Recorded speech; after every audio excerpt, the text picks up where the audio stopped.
Bom dia a todos.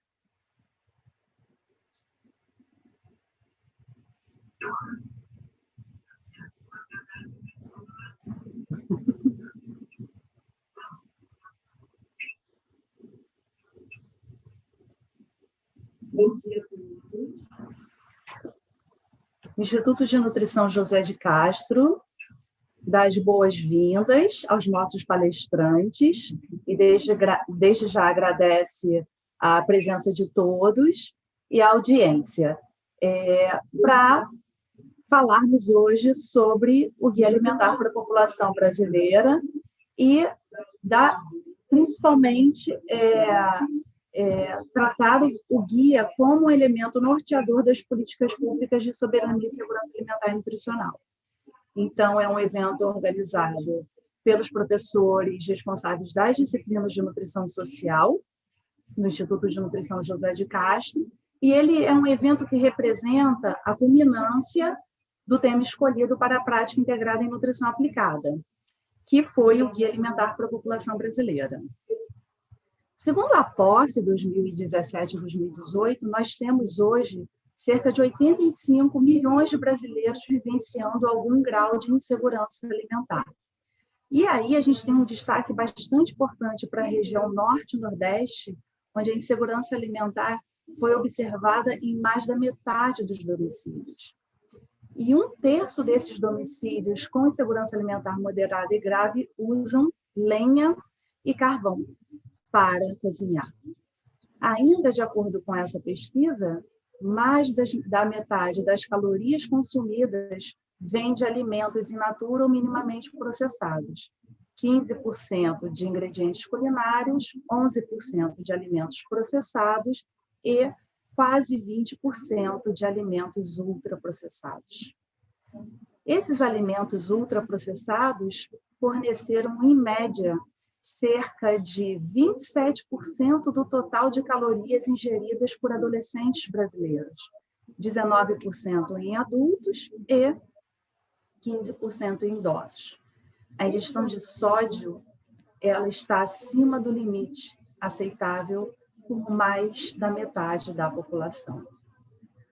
Dados da Pesquisa Nacional de Saúde revelaram que, de 2002 para 2019, nós temos hoje cerca de 60%, cerca de 96 milhões de pessoas com excesso de peso. 86% dos brasileiros têm algum grau de excesso de peso. Ou seja, nos últimos 17 anos, a obesidade praticamente dobrou. A dieta, apesar de não ser o único fator relacionado aos problemas da má nutrição e às doenças recorrentes da má nutrição, ela é considerada o principal fator. E, para tanto, nós temos a necessidade de elaboração de guias alimentares que têm como objetivos principais prevenir e reduzir problemas de saúde de elevada prevalência nas populações que estejam relacionados aos hábitos alimentares, promover alimentação e estilo de vida saudáveis e promover sistemas alimentares saudáveis, social e ambientalmente sustentáveis. Esse último objetivo ele tem sido discutido mais recentemente. Publicado em 6 de novembro de 2014, o Guia Alimentar para a População Brasileira foi considerado como tendo orientações nutricionais mais bem feitas do que qualquer outro país, segundo Michael Pollan. Em documento pela FAO, publicado em 2016, o Brasil obteve destaque juntamente com Catar, Suécia e Alemanha, devido à inclusão do tema da sustentabilidade em seu guia alimentar. E, mais recentemente, outro objetivo da formulação de guias alimentares teve um alcance importante no Brasil.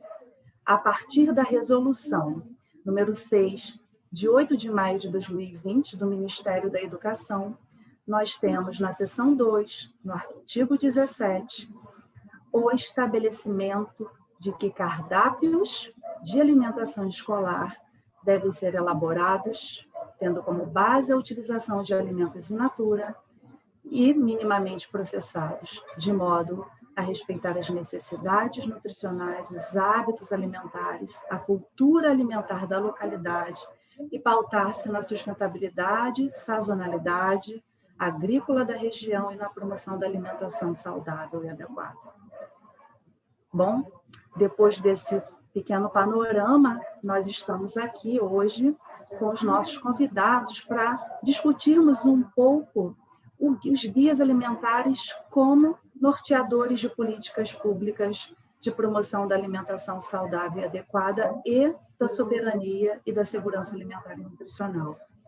Agora, eu gostaria de convidar, com muito prazer, a professora Patrícia Jaime, que é professora titular do Departamento de Nutrição da Faculdade de Saúde Pública da USP.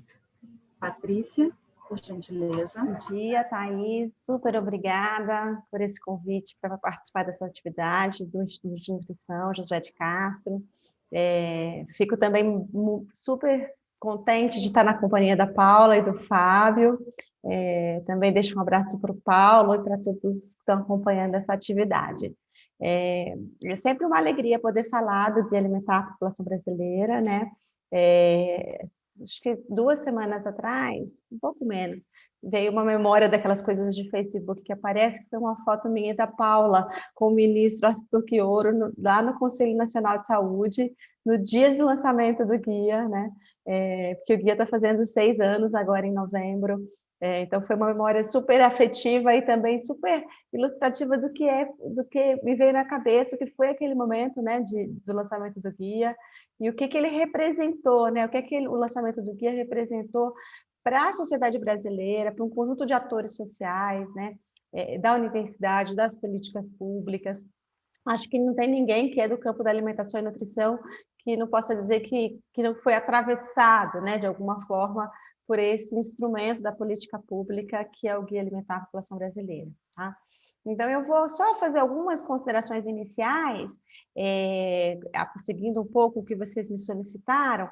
Primeiro dizendo assim, que eu acho que hoje, 6 anos depois, a gente já se reposiciona em relação ao Guia Alimentar a partir de uma caminhada que foi percorrida, né? Não mais naquele espaço que é o espaço do lançamento, da divulgação, da propagação das mensagens, mas já nesse espaço que foi o espaço de 6 anos que nos permitiu experimentar um conjunto de processos e práticas, né, sanitárias de promoção da segurança alimentar e nutricional, do direito humano, orientadas pelo Guia Alimentar.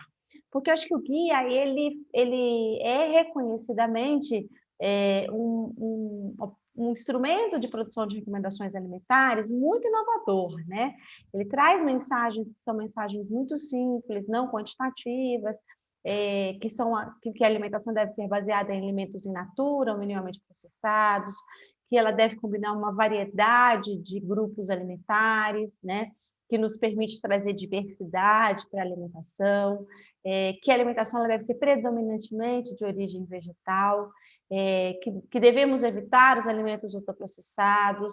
O guia também traz um nexo entre consumo alimentar e sistema alimentar a partir da compreensão de onde vem o alimento, de como ele é produzido, né? Do impacto que os diferentes momentos do sistema alimentar e processos do sistema alimentar podem resultar em termos de qualidade da alimentação, da saúde humana, mas também da saúde planetária, da justiça social. Então, ele tem um claro estímulo à agricultura familiar, à economia local, à biodiversidade, a cultura como um elemento estruturante da conformação das nossas práticas, promovendo esses nossos modos de comer saudáveis, adequados, sustentáveis e resilientes, né? Acho que todos esses aspectos, eles apontam para algumas inovações que o Guia Alimentar trouxe, que elas são, eu acho que a base de todos os processos que foram desencadeados, né? Eu queria destacar algumas das inovações que o guia trouxe. Acho que a primeira abordagem é essa visão holística da alimentação, né? Então, que compreende as características nutricionais do alimento, mas que também pensa nesse alimento compondo refeições que são culturalmente estabelecidas, leva em conta os nossos modos de comer. Essa abordagem holística ela é claramente explicitada no capítulo de princípios do Guia Alimentar, né? Eu acho que não vou repetir aqui quais são os princípios, sei que vocês já trabalharam o guia, já estão utilizando o guia, mas dizer que eu acho que esse capítulo ele foi super importante, porque muitas vezes guias alimentares, eles não explicitam os seus princípios, né? E a experiência brasileira mostrou o quanto que isso é importante, porque se a gente compreende o princípio do guia alimentar, a gente vai saber aplicá-lo mais em diferentes contextos, né? Acho que a segunda grande inovação foi a utilização da classificação nova. Acho que isso foi um divisor de águas, né? Porque até então, todas as formas de agrupamento de alimentos, elas levavam muito em conta o perfil nutricional dos alimentos, ou seja, o conteúdo de nutrientes, e a classificação nova, ela radicaliza essa compreensão dos nexos que existem entre saúde e nutrição e sistema alimentar, a partir dessa reflexão do processamento de alimentos. Então, quando o Guia Alimentar traz a regra de ouro, que é prefira sempre alimentos in natura ou minimamente processados e preparações culinárias a alimentos ultraprocessados, ele provoca uma outra narrativa sobre alimentação saudável em diferentes espaços da sociedade, né?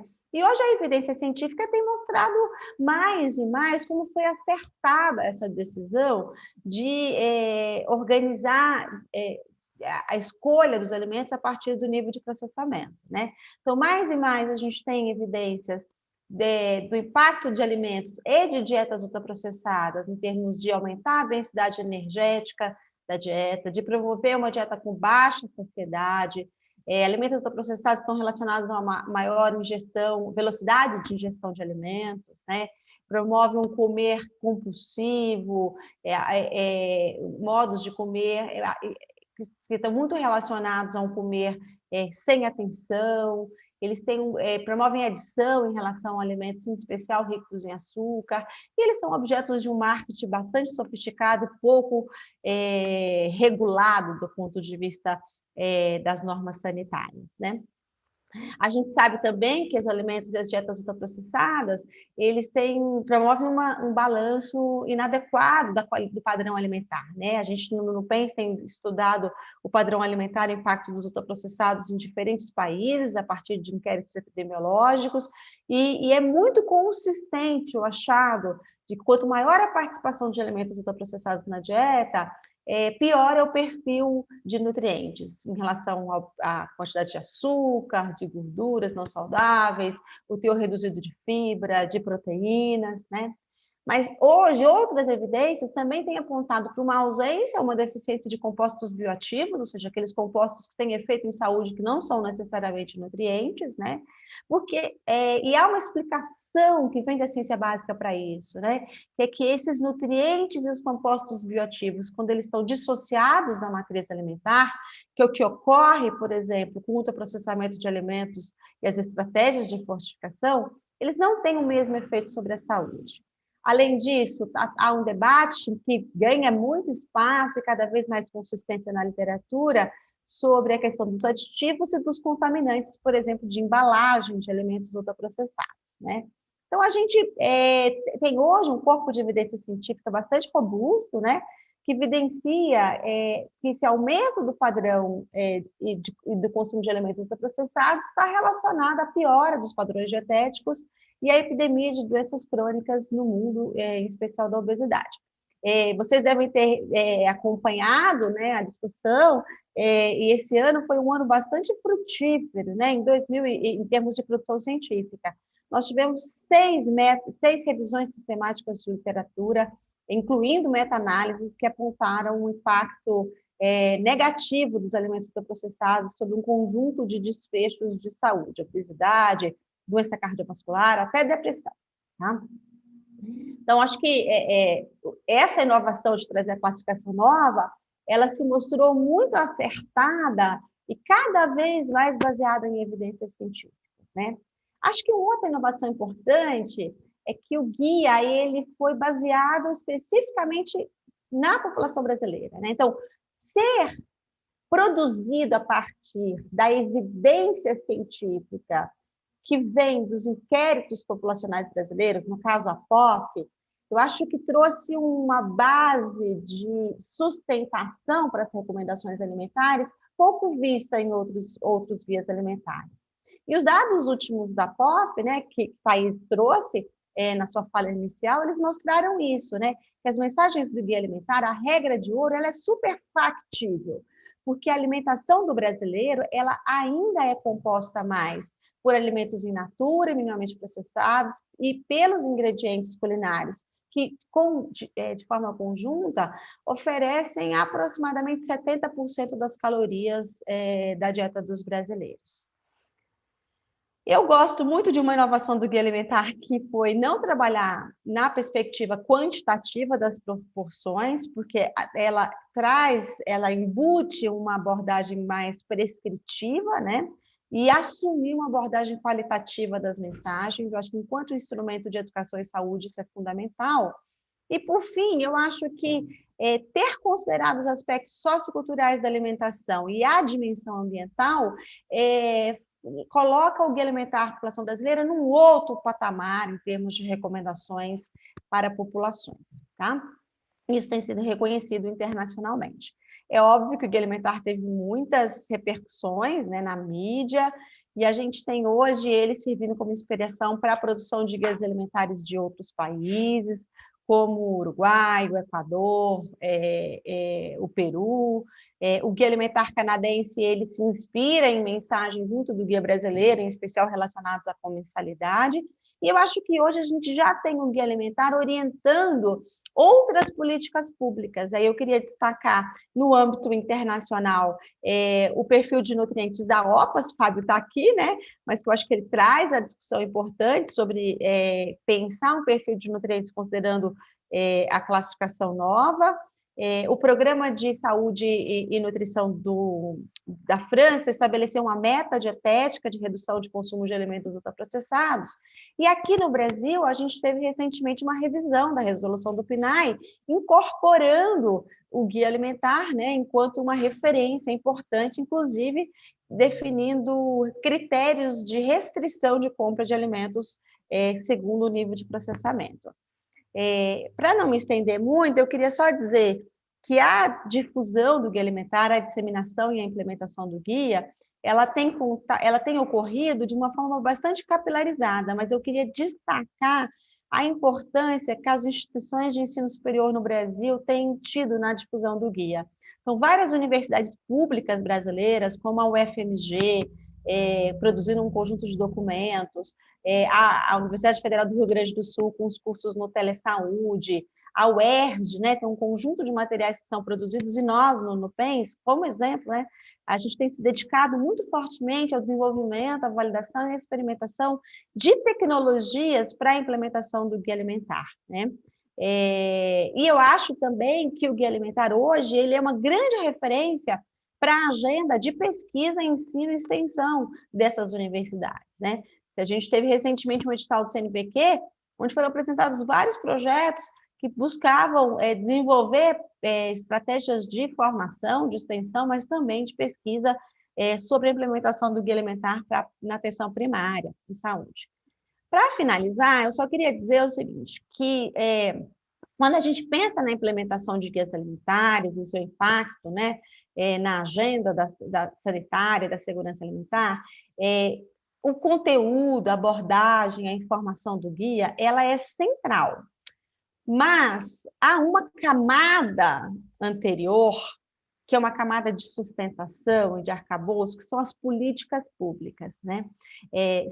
O Guia Alimentar ele só foi possível porque teve um conjunto de políticas públicas desenvolvidas no Brasil, no campo da segurança alimentar e nutricional, da produção científica, né? da produção do fomento à pesquisa independente, livre de conflitos de interesse, e políticas de saúde que permitiram essa base que resultou na inovação do Guia Alimentar para a população brasileira, né?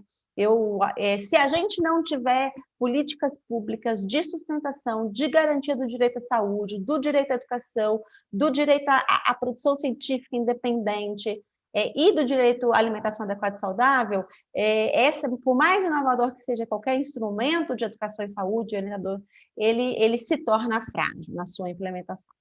Obrigada. Para começar um pouco essas minhas considerações. Obrigada, muito obrigada. Se Paula, Fábio quiserem comentar alguma coisa, estejam à vontade.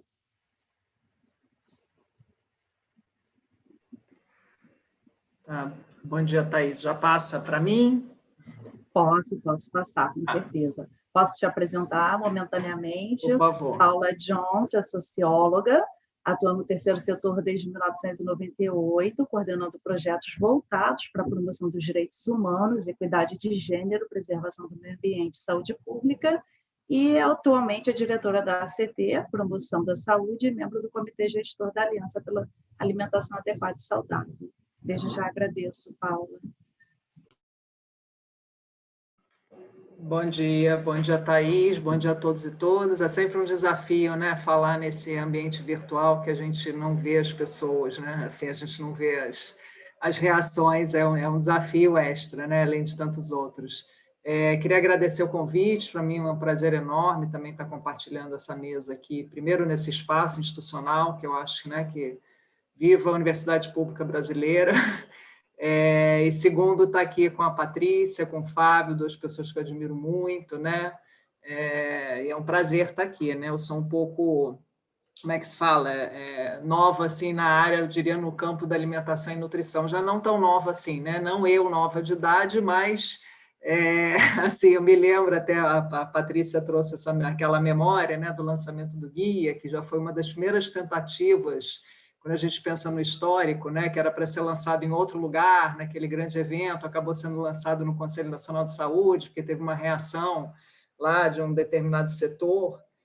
Já vou começar lembrando dessa história para começar a introduzir um pouco a minha encomenda aí também do papel da sociedade civil, né? Então foi aquele acabou sendo lançado no Conselho Nacional de Saúde, eu na ocasião era conselheira. Falei lá em nome do Fórum de Usuários, aí, né, elogiando e parabenizando o lançamento do guia. Já houve lá uma fala, né, do setor da indústria, meio assim, cético, que não é bem assim, né, já criticando. E eu acho que isso é um indicador assim, um pouco do que a gente enfrenta quando a gente fala assim, dos obstáculos do guia, né? Eu, como socióloga, não nutricionista, né, mas tendo alguma bagagem aí no campo aí de fazer incidência por políticas públicas, o guia, do meu ponto de vista, foi assim um alento no sentido de uau, né? Comer não é coisa para especialistas, eu não preciso estar sabendo das últimas teorias sobre nutricionismo, né, para saber como me alimentar bem, né? E o guia, assim, eu acho que ele parte desse princípio da classificação nova, que, em outras palavras, eu acho que é uma quebra de paradigma em relação ao nutricionismo, né, uma abordagem aí da alimentação a partir do viés de nutriente, né, isoladamente, é um refresco, né? Eu acho que é um refresco assim, para todos nós. E do ponto de vista da sociedade civil, a gente fala que o guia é a nossa grande inspiração, né? O guia é a nossa, do mesmo jeito você tem, eu particularmente eu venho no campo da incidência política, aí, do advocacy por políticas públicas na área da saúde. O meu histórico vem do controle do tabagismo, originariamente, né? Que a gente tinha um tratado internacional e a gente passa a atuar no Brasil como uma organização fazendo incidência para que as políticas que estão listadas naquele tratado fossem implementadas no Brasil. Então, a referência é o tratado. E, no caso da alimentação, né, quando passei a abordar esse tema muito dentro do escopo das doenças crônicas não transmissíveis, como um dos fatores de risco mais importantes, né, para a prevenção de doenças crônicas, o guia tem o papel desse tratado, embora ele não sejam recomendações, ele não tenha obrigações legais, ele traz, na verdade, um guia, né, todo um marco de referência do que você precisa fazer para garantir que a gente tenha uma alimentação adequada e saudável, não só do ponto de vista do indivíduo, mas eu diria principalmente, né, do ponto de vista assim, da população, né, quais são as políticas necessárias. E o guia foi lançado em 2014, o guia foi lançado pós um grande evento da ONU, que foi a reunião de alto nível sobre as doenças crônicas não transmissíveis, e aí que eu acho que começa uma gestação, né? Já estavam acontecendo 1000 coisas no sentido de uma força-tarefa entre governo e sociedade civil sobre políticas públicas de alimentação. Tem um histórico gigantesco nessa área que eu não vou nem entrar, que eu tenho certeza que aqui todo mundo já se deparou com ele desde, né, do PNAM, acho que a Patrícia já trouxe, né? Esse conjunto de políticas públicas vem sendo desenvolvido há décadas, né? E o guia surge em 2014, é lançado em 2014, né? Tinha tido essa reunião de alto nível lá na ONU, que do ponto de vista de meu papel nessa história, trazendo um pouco de inspirações da sociedade civil que passou a acontecer, foram, por um lado, essa coisa de eu estava atuando na área do tabaco, comecei a ser demandada assim pelo campo da alimentação, como é que foi a implementação da história do tabaco na prática, porque teve um sucesso evidente quando você olha para a epidemiologia no Brasil, né? E aí até comparando o sucesso da redução do tabagismo e a gente tendo indicadores cada vez piores no campo da alimentação e nutrição. Então, começaram a haver uma série de diálogos em vários níveis, né? O INCA teve um papel importantíssimo, na época o Fábio também era até do INCA, né, nessa coisa assim, dessas trocas entre a área de nutrição e a área do controle do tabagismo, muito olhando assim para o escopo das políticas públicas, muito a partir do viés da regulação, que é diferente desse viés da estruturação de todo o sistema do SUS, né? É uma outra perspectiva regulatória que é fundamental para a gente conseguir garantir a regra de ouro do guia, que é você criar, ou seja, você evitar alimentos ultraprocessados, você precisa criar ambientes em que essa escolha seja mais factível, né? E a gente muitas vezes vive em ambientes que é o contrário que acontece, a escolha mais fácil acaba sendo a escolha de pior qualidade. Então, o nosso foco sempre foi que tipo de política pública a gente vai precisar para que os ambientes sejam favoráveis a escolhas saudáveis, e aí começa a se desenrolar uma série de conversas em relação ao que depois veio a ser a Aliança pela Alimentação Adequada e Saudável, né, num processo que está em andamento até hoje, que ela acaba se fundando em 2016 por um grupo de organizações da sociedade civil, que também, na ocasião, quando começaram as discussões, em 2014, 2015, né, que identificou o guia como uma grande inspiração, foi identificar também um momento político muito delicado no país, né, que a gente passou também naquele período, e também onde se identificou assim, olha, a sociedade civil precisa ter uma voz autônoma, né? Então você passou um longo período de tempo em que você tinha parcerias muito sólidas dentro, né, das lideranças atuando dentro do governo para um momento de mais instabilidade e o reconhecimento que você precisa garantir uma atuação da sociedade civil, independente de quem esteja no governo ou não esteja, que você possa garantir que a política se mantenha independentemente de quem esteja no poder, né? Eu acho que essa é a grande função, o papel aí de, né, existe uma expressão em inglês meio de cão de guarda, né, da política pública de interesse público, né, independente de quem esteja no poder. Então, a Aliança ela é fundada em 2016, né, por um grupo de organizações da sociedade civil. Hoje somos 68 organizações e mais de 300 integrantes. E ela surge nesse momento assim de estabilidade até política com esse objetivo.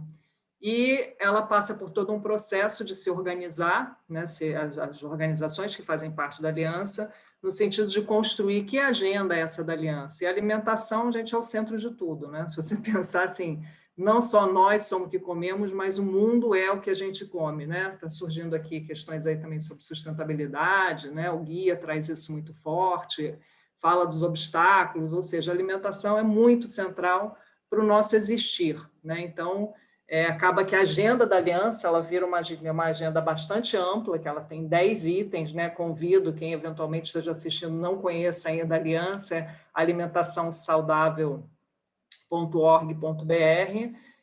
que lá tem elencado os 10 itens da agenda da aliança, que passa, eu aqui vou falar rapidinho sobre as 4 medidas regulatórias da aliança, que elas são muito importantes para essa questão anterior que eu falei do ambiente, que, na verdade, elas dizem respeito a como você superar os obstáculos ao que o guia se refere, né? Então, um deles é a política de tributação, que é uma que eu estou particularmente envolvida, né, no sentido da organização ACT, que eu sou diretora e que faz parte da aliança, é um dos temas que a gente é guardião e estamos fazendo uma série de campanhas, inclusive tem também uma campanha por um tributo saudável, que é pela tributação das bebidas adoçadas, né, entendendo que isso é um elemento super importante para a gente fazer com que, de fato, a gente consiga prevenir o consumo de uma categoria de produtos ultraprocessadas que é artificialmente barata, né? E no Brasil tem uma série de questões, inclusive a gente subsidia a produção de refrigerante através da Zona Franca de Manaus, ou seja, a gente tem uma distorção absurda nessa área, e a Organização Mundial de Saúde recomenda que você aumente tributos, além de que a gente também tem o caso bem sucedido e muito bem documentado no caso do Brasil em relação ao tabaco, e no caso das bebidas adoçadas em vários outros países ou regiões que a gente tem resultados muito positivos, que o aumento de preço reduz consumo. Isso é uma coisa curiosa do ponto de vista, né? Quando você está aí fazendo incidência com uma política pública, a gente tem que provar o óbvio. Porque desde que o mundo é mundo no sentido de você ter dinheiro, né, circulando, né, para troca de serviços e mercadorias, preço é um fator altamente determinante para acesso de qualquer produto de consumo. Então, é meio que óbvio que se o preço for mais alto, você reduz o consumo daquele produto. Mas, mesmo assim, a gente precisa provar, né, que aumentar o preço funciona para redução de consumo, e a gente tem essa prova muito contundente, inclusive do ponto de vista que, se a gente adotasse uma política tributária robusta no Brasil para as bebidas adoçadas, seria um elemento bom para a saúde e bom para a economia também, né? A gente já fez um levantamento aí, que é uma pesquisa que está disponível pela FIPE, e demonstrando que a gente poderia gerar empregos, né? Que o argumento é sempre o mesmo, a gente não pode tomar nenhuma medida regulatória porque você vai causar um número de desemprego enorme. No caso da rotulagem, é a mesma coisa, o principal obstáculo é o lobby contrário, né, que eles até criaram uma rede de rotulagem, né, a indústria, né, lá do outro lado, que é contrária, uma rotulagem mais forte, mais clara, que o consumidor enxergue com mais clareza.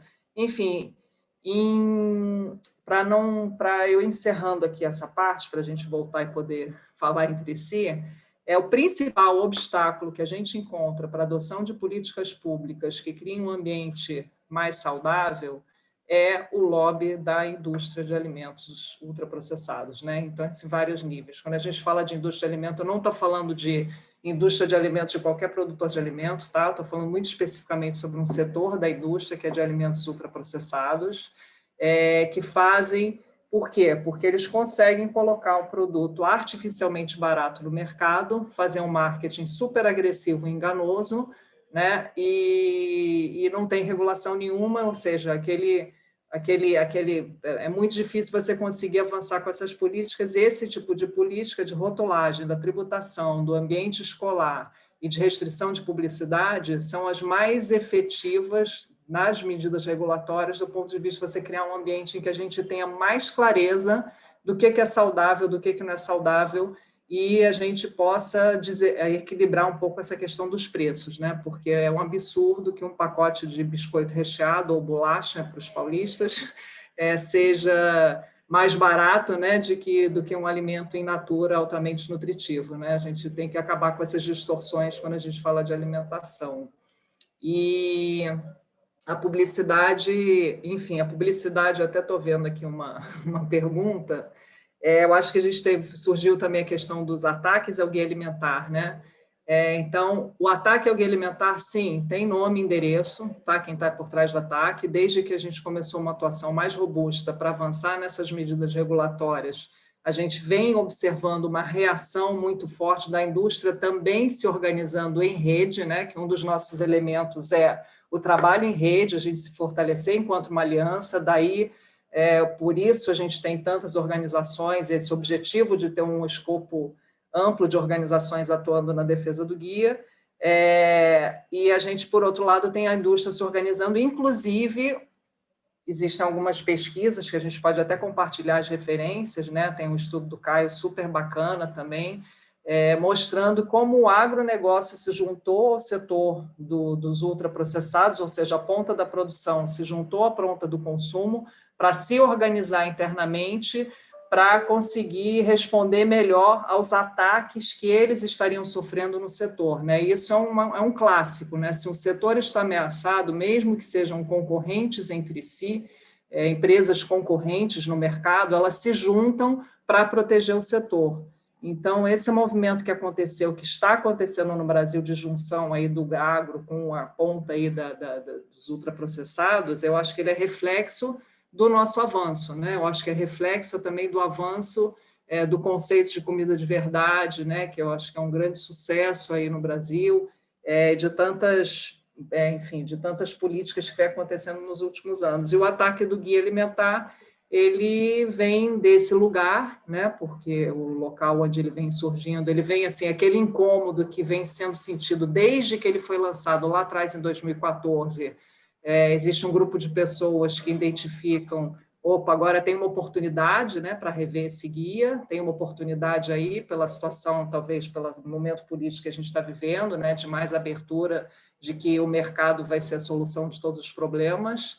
Então, tem mais essa abertura aí, faz com que essas janelas de oportunidade estejam sendo exploradas pelo outro lado, com argumentos altamente frágeis, no sentido de que esse termo ultraprocessado não quer dizer nada, ninguém entende, né? Desqualificando as características centrais do guia, mas sem apresentar nenhuma evidência, né? Então, acho que o nosso esforço é assim, demonstrar que a evidência de lá para cá ela só aumentou, a Patrícia já falou isso, ela está muito mais robusta, e olhando, né, eu gosto sempre de olhar qual que é o lado bom dessas polêmicas, eu acredito que a disseminação do guia agora ela tem alcançado um público que ela em nenhum momento desde seu lançamento alcançou, e isso é muito bom, porque eu acho que as pessoas precisam conhecer o guia, e você tendo acesso a isso, a gente podendo responder aqueles argumentos falaciosos que distorcem os objetivos do guia, é muito positivo que a gente esteja debatendo como sociedade. O manifesto que a gente lançou enquanto aliança na defesa do guia foi um sucesso, gente, porque ele teve um número de assinaturas enorme no espaço de tempo super curto, já foi entregue ao Ministério da Saúde, a gente está com a última vez que eu vi, estava com mais de 46 mil assinaturas, é um processo orgânico que aumenta a cada dia, e que aumente, que as pessoas leiam o guia e vão conhecer. E o que a gente ouviu até então é que estão dizendo que o guia não tem evidência, mas não apresentaram nenhuma evidência de que o guia não tem evidência. Então, se a gente se mantiver o guia, né, com que a gente não tem nenhuma evidência nova que justifique uma revisão do guia, né? Se a gente tivesse evidências novas que justificassem uma revisão, poderia fazer sentido, mas não é o caso, né? Então, a gente defende aí, e ademais a gente está vivendo um momento seríssimo, né, de uma crise de saúde pública. Eu acho que a gente tem muita coisa para fazer, que não é ficar revisando uma coisa que não tem nada no campo das evidências que justifique isso. Então, é um claro ataque de um setor que se sente incomodado e sempre se sentiu incomodado pelo guia.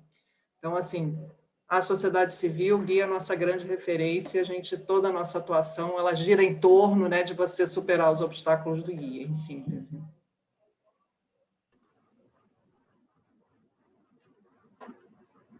Paula, muito obrigada pelas excelentes contribuições.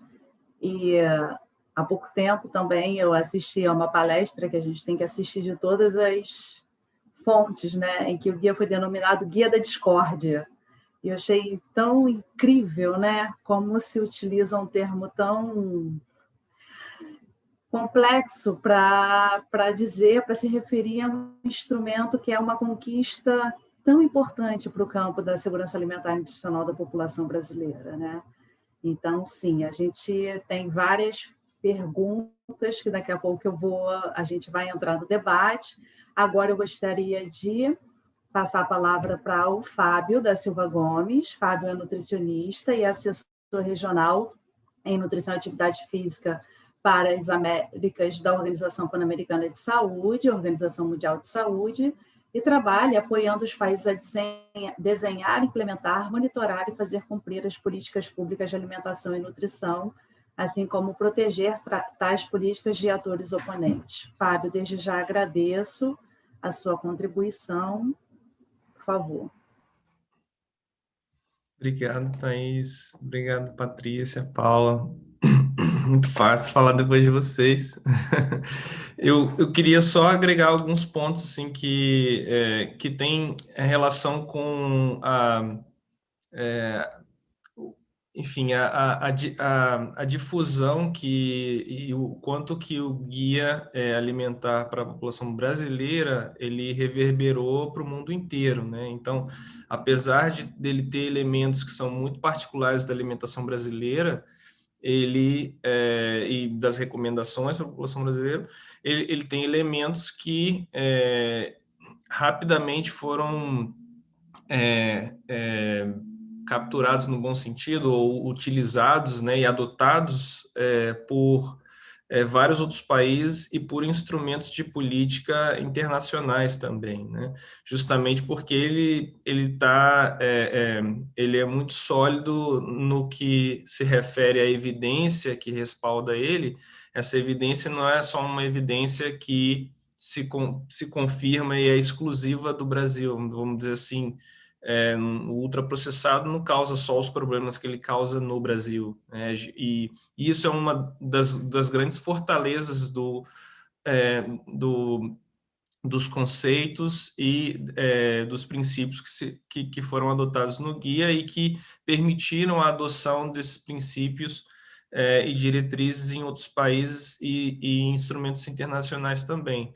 Porque se você for olhar a evidência hoje no mundo, não existe nenhuma população no mundo, e eu gosto sempre de falar isso em todos os lugares que eu tenho oportunidade, assim, não tem nenhuma população no mundo que come mais ultraprocessado e come melhor. Então, isso é uma coisa que você não vai encontrar, né? Então, desse ponto de vista, se a gente está aqui, se a gente está falando do Brasil, a gente está falando, enfim, de Taiwan, Nova Zelândia, ou Canadá, ou Argentina, o impacto que os ultraprocessados têm na dieta e nos sistemas alimentares é muito similar, assim como é muito similar a estratégia que essas indústrias utilizam para gerar os obstáculos que o guia traz, né? Bem claro no Brasil, os obstáculos para que as pessoas possam alcançar uma alimentação saudável. E aí, nesse ponto, que é um comportamento, como a Paula comentou, muito similar à indústria tabacaleira, à indústria de bebidas alcoólicas. Assim, não tem diferença em relação às táticas, né? E isso é uma coisa que a gente, inclusive, tem, enfim, ajuda a gente a atuar contra essas táticas da indústria, o que a gente aprendeu das táticas que utiliza a indústria tabacaleira e a indústria de bebidas alcoólicas. E em muitos países, inclusive, isso tem favorecido uma melhor compreensão e uma melhor, enfim, uma melhor absorção da ideia do ultraprocessado como conjunto de produtos que deve ser regulado, né? Porque acho que o grande salto que o guia dá em relação à questão das políticas é que por muitos anos, se você perguntasse para um conjunto de pessoas, seja fossem acadêmicos ou não, que conjunto de produtos, o que a gente deveria regular na alimentação, a gente não sabia. Assim, as pessoas, cada um ia falar uma coisa. Não, eu acho que é acho que é o biscoito, eu acho que é o refrigerante, eu acho que é um ou outro. E a gente não chegava num conjunto de elementos que permitisse a gente identificar esses produtos que deveriam estar regulados e que o fato da gente regular esses produtos pudesse dar espaço para que a alimentação saudável pudesse respirar, né? Então, e isso é muito importante, porque a gente está falando da promoção e da proteção da alimentação saudável, a gente está falando de todo o conjunto da alimentação, mas se uma das coisas que a gente vê com os dados, tanto do Brasil quanto de outros países, é isso, que a gente tem os ultraprocessados como os produtos que estão sendo alavancados na dieta, nos sistemas alimentares, então eles vão, não só eles vão aumentando, eles vão sufocando os alimentos que a gente realmente precisa ter na nossa dieta. E aí eu pensei em mostrar aqui rapidamente, vou compartilhar minha tela só para mostrar alguns links que eu acho que são legais para os estudantes também poderem depois buscar mais elementos, para vocês terem uma ideia assim do grau de difusão, pequenos exemplos de como o guia reverberou para outros países internacionalmente também. E aí também fica uma fonte de alguns elementos que vocês podem e buscar em outros espaços também, né? Então, aqui vocês devem estar vendo um site que é o site do Ministério da Saúde do Uruguai, que também, depois, inspirado no Guia Brasileiro, modificou e atualizou a guia alimentar deles, e ela leva e também traz a questão da alimentação prazerosa, mas também traz os elementos da classificação dos alimentos como difundida por meio do guia brasileiro. Então, um exemplo, mas tem outros, o guia do Equador também adotou essa mesma classificação, essa mesma abordagem, né? Além dessa questão da construção de um processo que não é só fechado com base na evidência, ele vai em outros elementos, como a sustentabilidade, vai em outros elementos, como a questão do prazer, da comensalidade, né? Outro elemento interessante é que eu deixo o site do IRIS, esse IRIS da OPAS, da PAHO, ele é o lugar onde todas as publicações da OPAS estão localizadas, então vocês podem, por exemplo, fazer uma busca do perfil de nutrientes da OPAS aqui, né, que, como vocês já imagino que conheçam, mas eu vou falar rapidamente, o modelo de perfil de nutrientes da Organização Pan-Americana da Saúde, que inclusive a gente tem uma versão que em português também, que está disponível em português, ele adota a mesma classificação que o Guia Alimentar Brasileiro traz, e mais outros elementos que dão essa objetividade que a gente não tinha, né?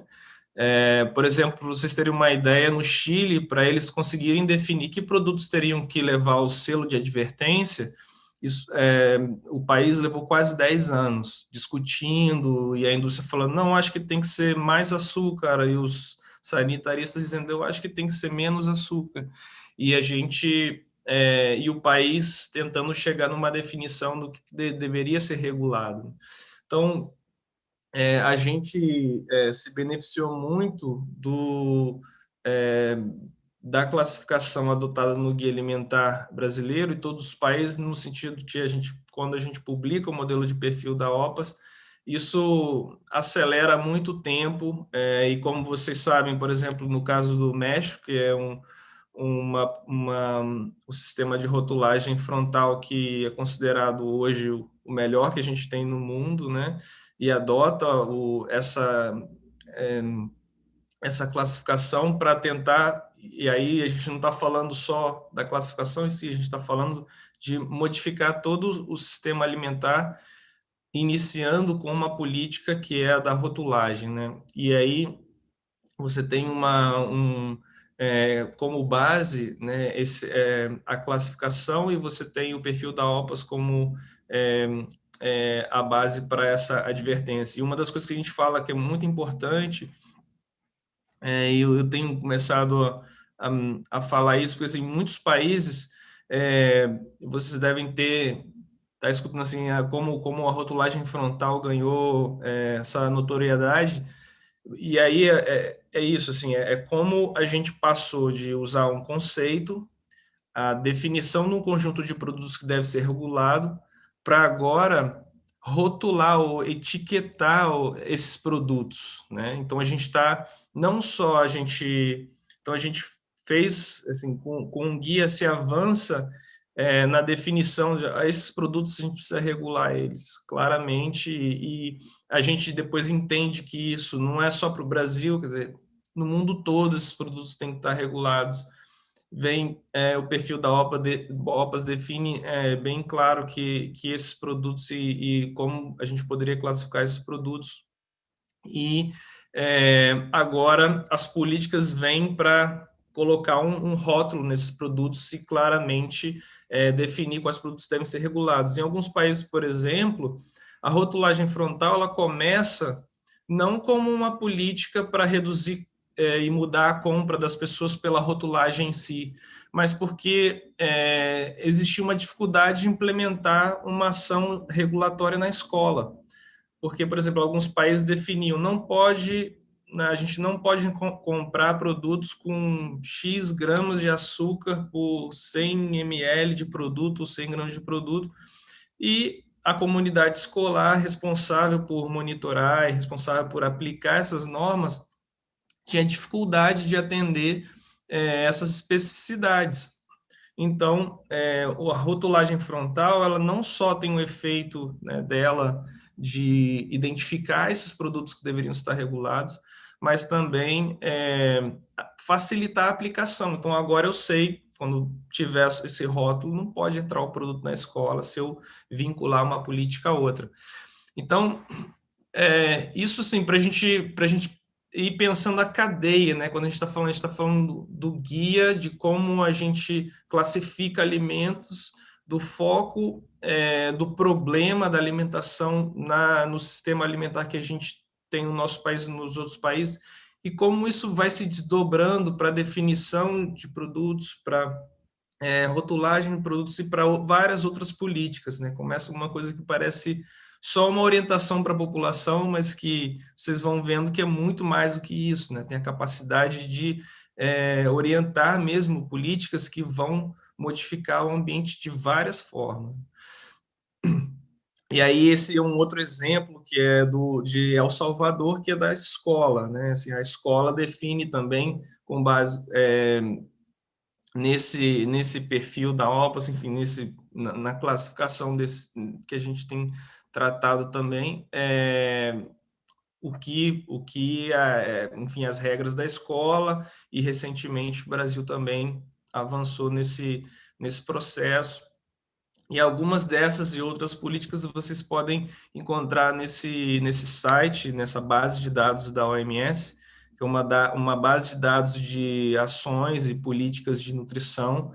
Então, vocês podem tanto ir pelo mapa ou buscar por políticas, e vocês vão encontrar essas normas e políticas, enfim, se vocês quiserem estudar diferentes países, uma fonte para vocês. E aí eu queria fechar um pouco falando dessa questão do termo, né? Assim, eu vi algumas perguntas sobre isso, em relação ao uso do termo ultraprocessado, né? E como vocês vão ver em muitas políticas, o termo ultraprocessado não entra, né? As pessoas a gente entendeu, mas a gente não quer colocar esse nome, né? E é bem essa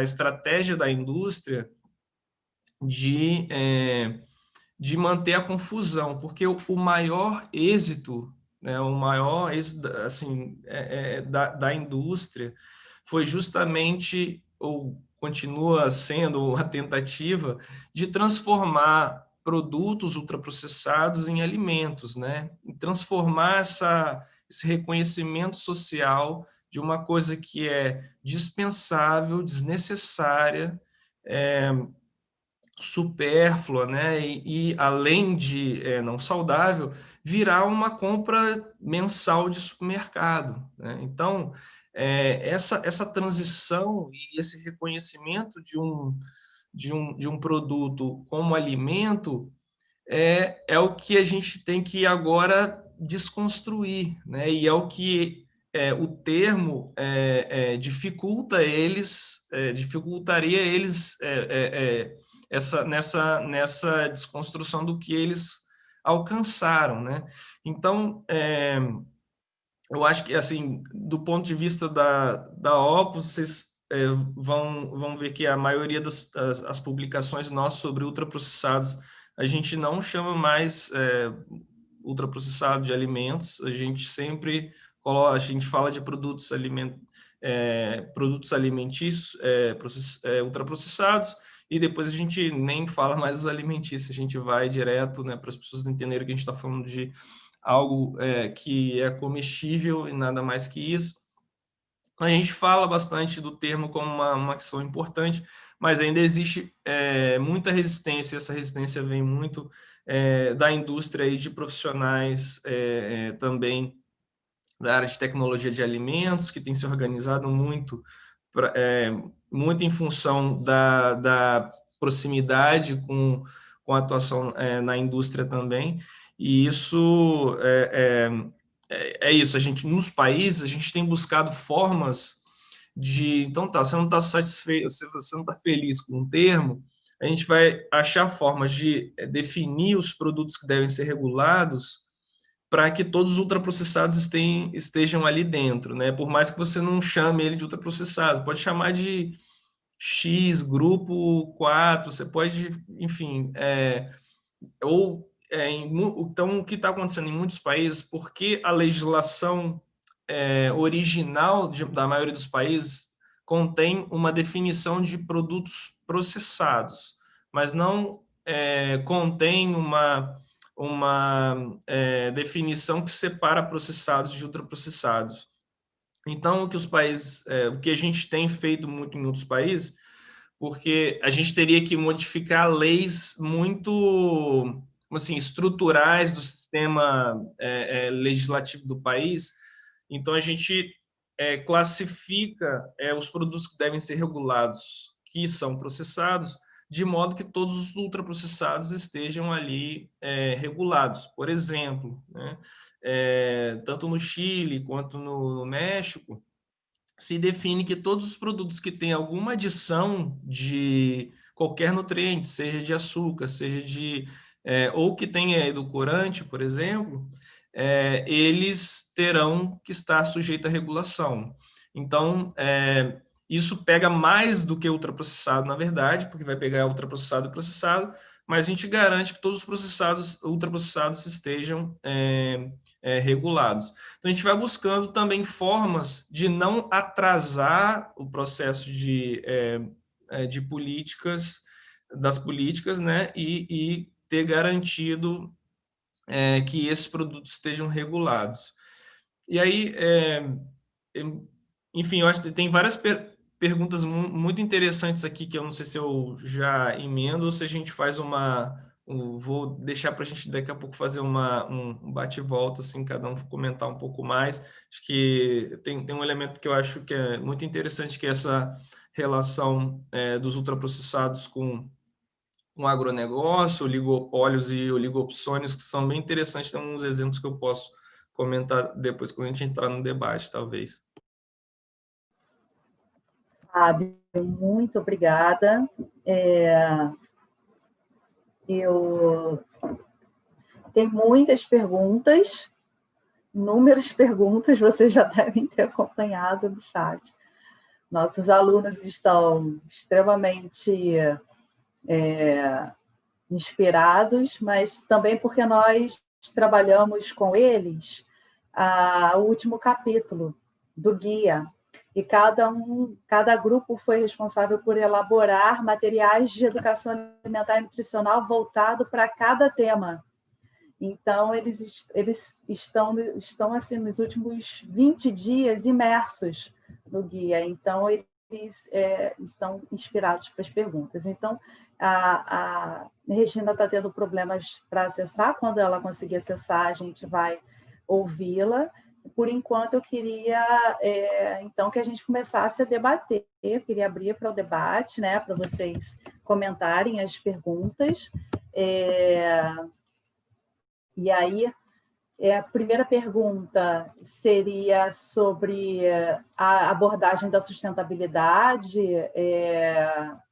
Se vocês acham que o que está abordado com relação à sustentabilidade ambiental no guia é o suficiente, ou que, se tivermos uma nova edição em algum momento, essa abordagem deveria ser ampliada de alguma forma. Acho que eu posso começar respondendo por essa. E eu vi também uma outra pergunta, que é se o guia já deveria ser revisado, né? Acho que tem uma pergunta um pouco nesse sentido. Acho que eu posso ligar uma com a outra. Primeiro, assim, eu queria dizer, eu estou estudando, estou preparando um artigo que é para fazer uma análise da implementação do guia alimentar da população brasileira. Só que quando a gente começou a trabalhar esse artigo, a gente sentiu a necessidade de construir um modelo teórico sobre desenvolvimento e implementação de guias para pesquisa científica, né? Uma coisa. E aí a gente fechamos um modelo teórico, a ideia para a gente publicar, estamos submetendo um artigo em breve, mas ficou muito claro, e para construir a gente fez toda uma análise documental e uma revisão sistemática da literatura com as experiências de países em termos de implementação, não estou falando avaliação de impacto, tá? Porque assim, as diretrizes oficiais, elas falam muito sobre como desenvolver e depois como avaliar impacto, fica um gap que é muito forte da implementação, né? Mas eu posso dizer com muita tranquilidade, Thaís, não existe nenhuma base de evidência que sustente uma periodicidade regular, fechadinha, por exemplo, como os Estados Unidos faz, de ter revisão de 5 em 5 anos. Não sei de onde surge isso, né? Então, na realidade, assim, os guias alimentares, eles têm que ser revisados sempre que suas mensagens não forem mais ajustadas aos desafios sanitários daquele país.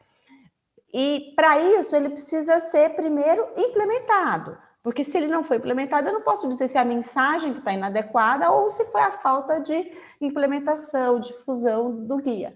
Então, para isso, você tem que construir um conjunto de estratégias no campo da difusão, da disseminação, que é a ciência translacional. Como é que você pega essa tecnologia em saúde, você leva para os diferentes sujeitos, nos diferentes setores, os profissionais de saúde, os educadores, a mídia, os diferentes espaços de implementação, e como é que você combina outras políticas públicas que ficam alinhadas a essa narrativa de alimentação saudável.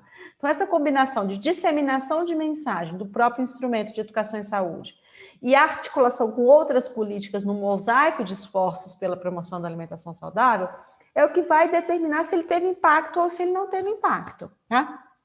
Aí você precisa monitorar e avaliar o impacto dele. Acho que a gente começa a ter alguns elementos para fazer isso no Brasil. Então, agora, por exemplo, no Nutrinet Brasil, a gente já vai ter algumas evidências. O próprio dado da POF mostrou, quando eu comparo 2 períodos, né, que é o dado de 2008 a 2014, eu tinha uma tendência de aumento de ultraprocessados. Depois de 2014 para cá, teve aumento de ultraprocessados, mas não mais na mesma velocidade. Ou seja, a gente começa a ter, só que precisa percorrer uma trajetória, né, gente? Não é assim, avalia o impacto, né? E nem bateu o calendário 5 anos, muda o guia. Não pode ser assim, né? Até porque, gente, os Estados Unidos faz isso e os guias alimentares dele não tem impacto nenhum, né? Porque os dados epidemiológicos mostram. Então, essa periodicidade, na prática, a verdade factual está mostrando que não tem nenhum sentido, né? Agora, voltando na pergunta da sustentabilidade, né? Acho que todo instrumento de política pública, toda política pública tem que pensar à luz da evidência daquele momento, né? E como ela foi produzida. Em 2014, a gente não tinha o volume de informação hoje que a gente tem nos estudos epidemiológicos sobre o impacto ambiental da dieta. Essa é uma linha de pesquisa mais recente, que estuda, por exemplo, em termos de pegada de carbono, pegada hídrica, pegada ecológica dos diferentes padrões de dieta. Então, isso é uma abordagem muito mais recente em termos dos estudos da epidemiologia nutricional, tá? E que é bastante promissora. Mas eu acho que o Guia Alimentar ele já trouxe informações super importantes quando ele trouxe lá em 2014 que a alimentação devia ser baseada em alimentos de origem vegetal. Ele diz, por exemplo, que o consumo de carne, que aí tem toda a questão da pegada, né, do consumo da carne, que o consumo de carne tem que ser 1 em cada 3 refeições. Então, ele já traz mensagens que são mensagens muito orientadoras do ponto de vista da sustentabilidade. É claro que a gente não pode reduzir o debate da sustentabilidade a dimensão ecológica pelo impacto ambiental do consumo de carne. Você tem outras dimensões da sustentabilidade que precisam ser consideradas. Então, por exemplo, quando eu discuto resíduos ambientais, eu estou fortemente relacionando com ultraprocessado, embalagens, né, uso de pesticídios. Quando eu discuto o uso da água, do solo, essa abordagem também se relaciona a commodities agrícolas, né? Então, eu tenho um conjunto de outras dimensões da sustentabilidade, mesmo mais ecológica, que não é só consumo de carne, tá? Que, em geral, a gente tem uma perspectiva mais reducionista em relação a isso. Além das dimensões políticas, sociais, da sustentabilidade. Tem um artigo científico que avaliou pela perspectiva das diferentes dimensões da sustentabilidade e colocou o Guia Brasileiro entre os 5 melhores do mundo em termos da abordagem da sustentabilidade. Agora, considerando a nota do mapa, eles tinham 2 críticas em relação ao guia alimentar. Uma era uma crítica sobre os ultraprocessados, que não tinha evidência científica. Isso é uma falácia, uma bobagem, né? Porque, assim, se for colocar na mesa, a evidência só se acumulou, né? E de uma forma muito robusta, no mundo inteiro, por grupos de pesquisas independentes. Então, a manifestação dos 33 maiores pesquisadores do mundo no campo da alimentação e nutrição em defesa do guia alimentar é uma clara expressão da fortaleza, da sustentação da classificação nova para orientar recomendações alimentares para populações. E a segunda crítica era em relação ao consumo de carne. E se fosse para atualizar o guia alimentar, teria que ser mais radical do que ele é hoje, em termos da recomendação. Porque a gente tem mais evidência científica, e eu acho que o mapa não vai gostar dessa mudança, né? Então, eu acho que o movimento, em termos do diálogo com a evidência científica, foi muito infeliz do mapa, porque ele mirou 2 atributos da alimentação que cada vez mais se fortalecem em termos da evidência. Tá? Eu posso somar, bom, não sei, Paula, você quer ir primeiro? Eu posso. Tá. Não, só somar essa questão do tempo, né? É muito importante que a Patrícia comentou, que uma das coisas, quando a gente está falando de um guia que realmente quer solucionar o problema e não quer só trazer, enfim, mensagens para uma mudança individual de comportamento, que é muito o foco do que o guia dos Estados Unidos tem, né? Porque, assim, quando você fala guia, aqui é um guia para que a pessoa leia e ela incorpore na vida dela sozinha, como um super-herói ou uma super-heroína. E como você fala do guia brasileiro que, enfim, está pensando o sistema, está pensando obstáculos, está pensando políticas, você não só tem que esperar, como você tem que sustentar isso por muito tempo. E eu sempre uso o exemplo da obesidade para a gente pensar o tamanho do nível do nosso problema e do tempo que a gente precisa sustentar as políticas, né? Então, se a gente for olhar o quanto que a gente demorou para conseguir chegar no nível de prevalência de obesidade que a gente tem na América Latina hoje, a gente tem que colocar aí pelo menos uns 30 anos. Foi o tempo que a gente levou para chegar de obesidade não ser um problema a virar um problema.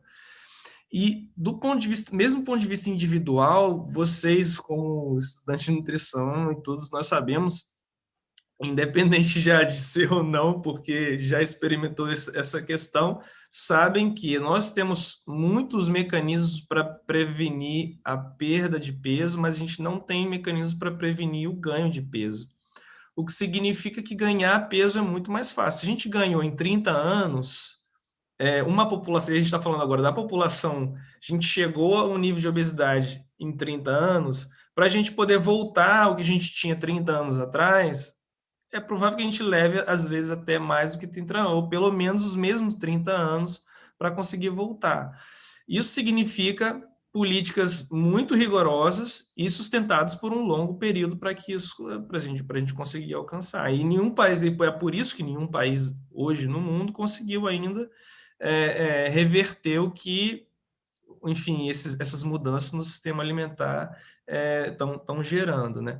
E Em relação à questão da sustentabilidade, e aí já juntando com uma outra pergunta que tem a ver com a questão da agricultura e ultraprocessado, enfim, o guia alimentar, eu acho que ele já toca na questão que é mais crítica da agricultura, porque, assim, do ponto de vista da literatura internacional, se fala muito da carne, mas o monocultivo, que o guia traz como um elemento muito, muito forte, porque a gente sabe que os principais ingredientes de ultraprocessado vêm daí, eles têm um impacto muito grande. Agora, alguns estudiosos do impacto ambiental da agricultura começam a se debruçar mais e contabilizar melhor o efeito, por exemplo, da soja. Porque muito do efeito da carne é um efeito que é da produção da soja que vai para a alimentação do gado, então fica tudo concentrado no gado, né? Assim, fica mais na carne. Mas se a gente está falando e a gente sabe que a cana, a soja, eles são monocultivos que vão direcionados, o milho, o trigo, vão direcionados muito aos ultraprocessados, você tem aí uma clara conexão de impacto ambiental muito forte. Então, acho que dá conta essa questão do monocultivo de assim, uma boa fração do impacto da má alimentação dirigida aí pelos ultraprocessados, né? E uma das coisas que a gente tem colocado, até ano que vem é o Ano Internacional das Frutas e Hortaliças no mundo, e a gente tem, enfim, organizou algumas reuniões e avançado um pouco nessa questão, né? Assim, a gente avança e a literatura é muito clara em relação à questão do animal versus vegetal, mas dentro do vegetal a gente precisa separar isso, porque o impacto do monocultivo desses ingredientes ultraprocessados é muito grande por diversos impactos, tanto climáticos como não climáticos, que eles podem causar no meio ambiente. E uma das coisas que a gente tem observado é uma ligação ainda um pouco, não tão clara, mas em alguns países extremamente clara, inclusive dentro de próprias empresas, é essa conexão entre o oligopólio e o oligopsônio desses ingredientes no mundo do ultraprocessado, né? Então, as indústrias de ultraprocessado, elas se posicionam tanto de forma oligopolizada, então elas concentram a venda dos produtos ultraprocessados, mas elas também começam a se concentrar como oligopsônio, ou seja, elas passam a ser quase que compradores, a maior parte dos compradores ou a concentração da compra desses ingredientes do monocultivo, do açúcar, da soja. Então, assim, mais do que as pessoas, as empresas elas passam a ser os principais vendedores, portanto, oligopólios, mas também os principais compradores, oligopsônio, desses ingredientes. E isso faz com que esse conjunto de empresas comece a controlar todo essa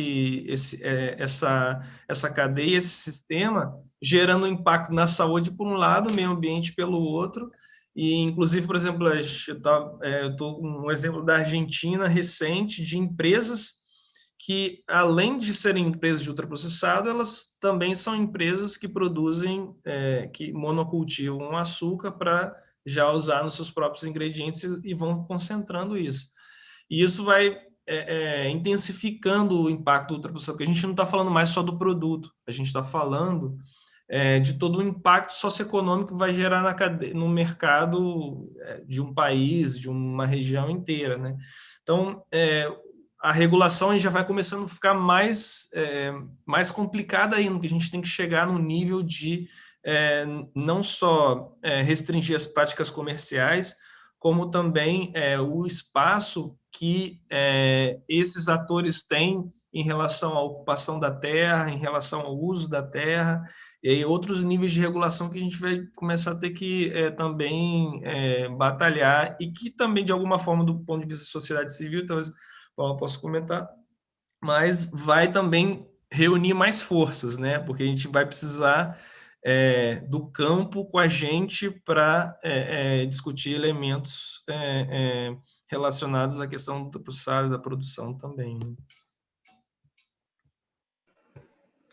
Bom, comentar aqui, até vou ver algumas perguntas aqui, então, Thaís, também. Falando um pouco dessa coisa da sustentabilidade, acho que tem até uma pergunta aqui da Maria Cláudia, se tem uma unanimidade no que se denomina indústria alimentícia, né? E se tem espaço para uma ação ética favorável aos direitos humanos na indústria. Eu acho que a gente vive no mundo hoje, né, a forma assim que se dá, né, dominante aí da globalização, ela permite, né, esse sistema alimentar que está altamente concentrado na mão de poucos, ela permite que você lucre muito, né, causando custos enormes à saúde, ao meio ambiente, né, enfim. Ela permite que você lucre causando custos gigantescos ao meio ambiente e à saúde das pessoas, né? Eu acho que esse é um elemento macro, chave, que a gente precisa começar a falar cada vez mais nele. Existem vários fóruns onde está sendo discutido cada vez mais abertamente, você pode falar até do Fórum Econômico Mundial, já está começando a discutir esse assunto de uma forma mais robusta, que são as externalidades dos produtos na sociedade. E é um dos principais temas que a gente está discutindo quando a gente fala de uma reforma tributária. Você tem que tributar de forma diferenciada para você minimamente minimizar as externalidades que esses produtos causam na sociedade. E aí os ultraprocessados, acho que a questão da sustentabilidade, concordo, ela vai muito além só da questão do consumo de carne, que está aqui, né, destruindo aqui o Amazonas, o consumo excessivo de carne. Ela vai muito além disso. Inclusive, a gente está para lançar também, demonstrando como a produção de cana-de-açúcar no Amazonas para fazer a produção do xarope, da produção de refrigerantes, ela também é um problema quando a gente fala de sustentabilidade e consumo de ultraprocessados, né? Então, você tem 1000 elementos aí nessa cadeia que ela toca nas cadeias produtivas, que ela toca no elemento sustentabilidade, ou utilização de antibióticos, enfim, você tem uma série de elementos que você está falando de grandes conglomerados que dominam o mercado, e aí você, enquanto pequenos e médios produtores, para competir com essa dominação, esse oligopólio de mercado, é quase impossível se você não tiver políticas públicas adequadas, e o papel do Estado é qual? É regular essas grandes corporações para que a conta final não seja paga por todas nós, como ela é hoje, né? O lucro vai para os acionistas dessas grandes corporações e a conta vai para todos nós, porque na forma de impostos, porque é o custo que a gente paga no SUS lá na frente, né? Nos atendimentos, no desenvolvimento de doenças crônicas não transmissíveis, ou seja, o grande tema macro, e que não só no Brasil, no mundo, é as externalidades. O que a gente precisa fazer para inserir no preço final de qualquer produto de consumo o que ele custa de fato para a sociedade. Se a gente conseguisse dar esse pulo, a gente já faria quase que automaticamente que os alimentos saudáveis fossem mais baratos do que os alimentos não saudáveis, porque o alimento não saudável ele teria que inserir no custo final isso. Parece super utópico, mas em termos de ação macro, a gente precisa começar a enxergar que o que sustenta esse modelo de sistemas alimentares insustentáveis e que fazem mal à saúde é a possibilidade de você lucrar da forma que você lucra hoje com eles, né? Quer dizer, eu quero que quem está lá produzindo de uma forma sustentável e limpa consiga ter uma sobrevivência digna, e ao contrário do que acontece hoje. É justamente o contrário. O grande CEO de uma corporação que mata milhares, milhões de pessoas no mundo inteiro, ele é bonificado, ele recebe salários absurdos, enquanto o agricultor lá na ponta que está produzindo o que a gente precisa, né, de mais importante, ele é, em outras palavras, sacrificado ou não valorizado pela sociedade. Eu acho que esse é um tema muito central. E aí, vou entrar aqui um pouco algumas questões que surgiram em relação, até teve uma em relação à rotulagem também, que fala assim, se é suficiente esse modelo de rotulagem. Completamente de acordo com o Fábio, que eu acho que a rotulagem ela é uma questão muito central para você pensar nas outras políticas públicas sobre o que regular, né? Se a gente fala em dar um passo de cada vez, a gente está falando aqui na tributação, estamos começando a falar da categoria de quê? Bebidas ultraprocessadas, mas não para aí. Tinha até outra pergunta aqui da Luísa, se o aumento na tributação dos ultraprocessados seria algo possível nos próximos anos. Eu acredito que sim, eu acredito que o caminho é esse, eu acredito que as discussões estão começando a acontecer, a partir do momento que você começa a discutir externalidade numa reforma tributária, essa categoria de produtos começa a permear esse debate, é um passo importante para a gente chegar lá. A gente já tem uma compreensão mais disseminada, difundida na percepção das pessoas e lá dos políticos que estão responsáveis pela reforma de que, por exemplo, produtos como tabaco e álcool têm que ser sobretaxados, e a intenção é que tenha essa compreensão também para essa categoria de produtos ultraprocessados, né, para você começar a construir esse caminho. O modelo de rotulagem adotado pela Anvisa, ele é suficiente? Não, mas é bom que ele tenha sido adotado? É. Né? Então, assim, ele é ideal? Não é. Tem problemas? Tem problemas porque não é o melhor modelo, com base nas evidências que foram apresentadas, ele poderia ser melhor. Por outro lado, foi um processo regulatório muito robusto, que consegue fazer frente a um ataque muito forte da indústria, contrário à adoção de regulação forte, né? Então, quem está lá na outra ponta, né, principalmente na área técnica, que sofre diretamente também essa pressão no seu dia a dia.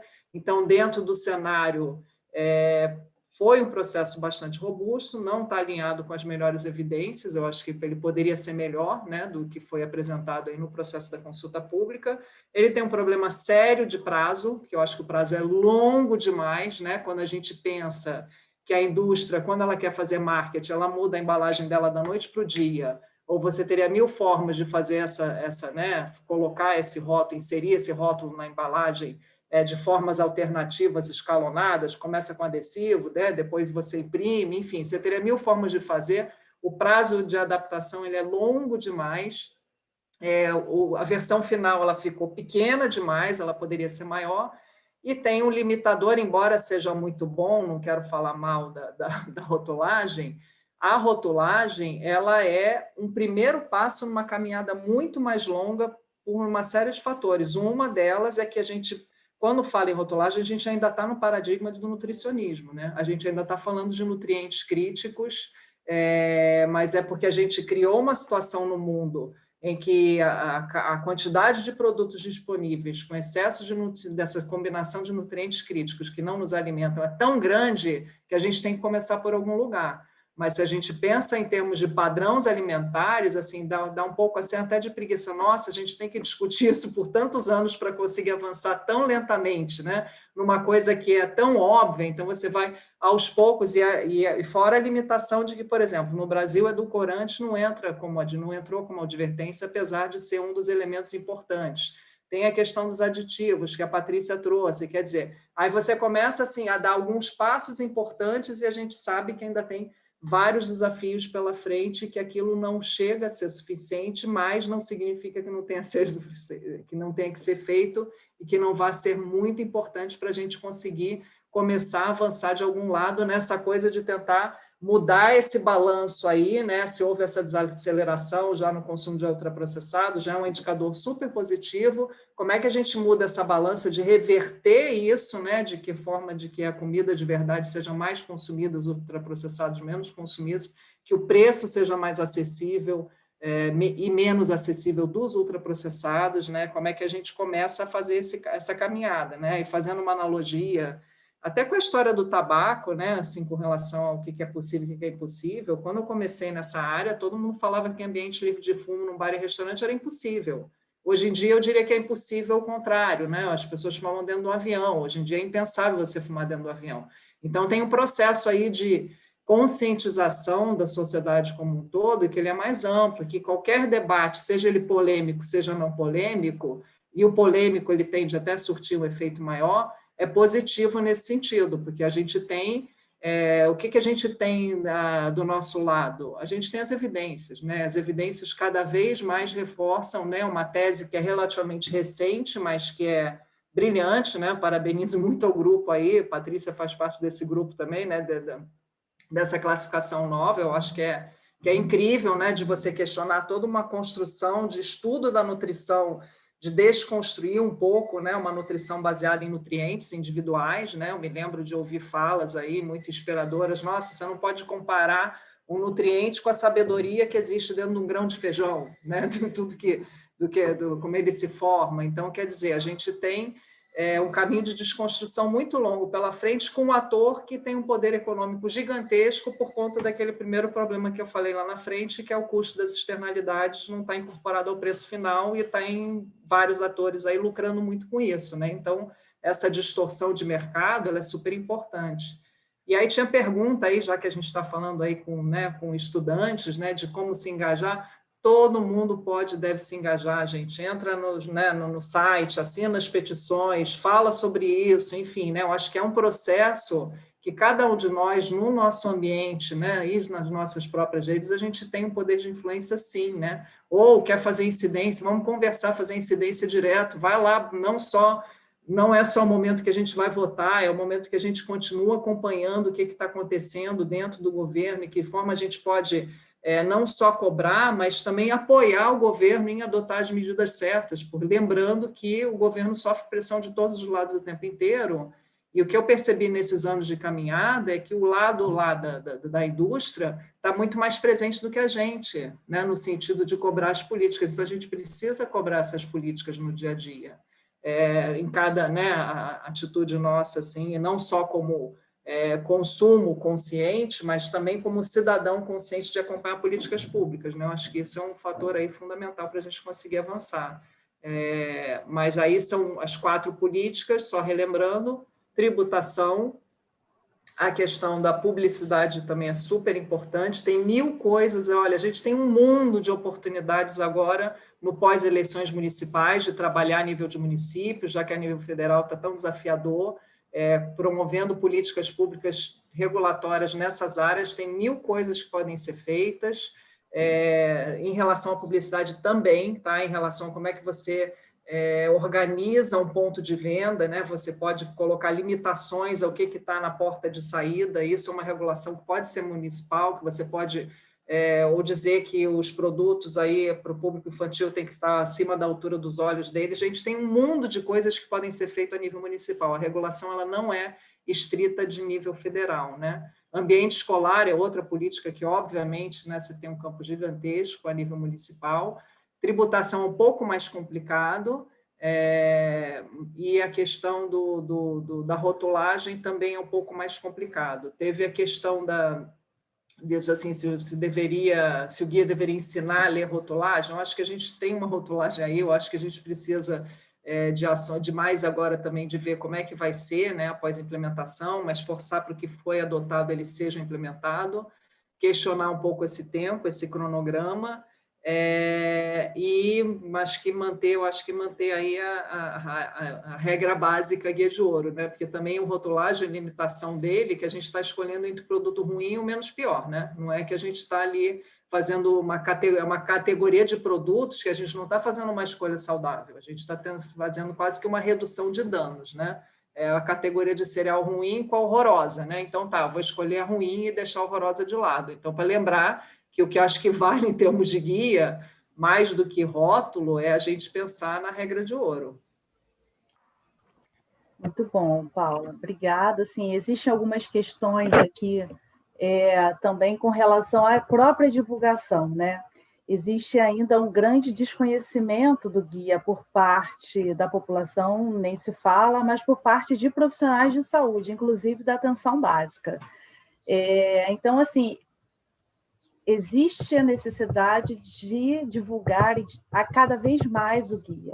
Uma outra questão que os alunos também estão colocando, que é algo que a gente tem trabalhado, né, é a questão da acessibilidade, né? Então, como fica a divulgação do guia para pessoas com deficiência? Então, de que forma que a gente pode tornar essas informações mais acessíveis, inclusive para o público em geral? E existem já alguns esforços de grupos dentro das universidades, né, de trabalhos de conclusão de mestrado e doutorado, tentando elaborar materiais educativos, mas de que forma a gente consegue fazer essa mediação do conteúdo, né, de todo o arcabouço, de todas as informações que ele traz, com a população em geral e com os profissionais de saúde responsáveis por mediar esse conhecimento com a população.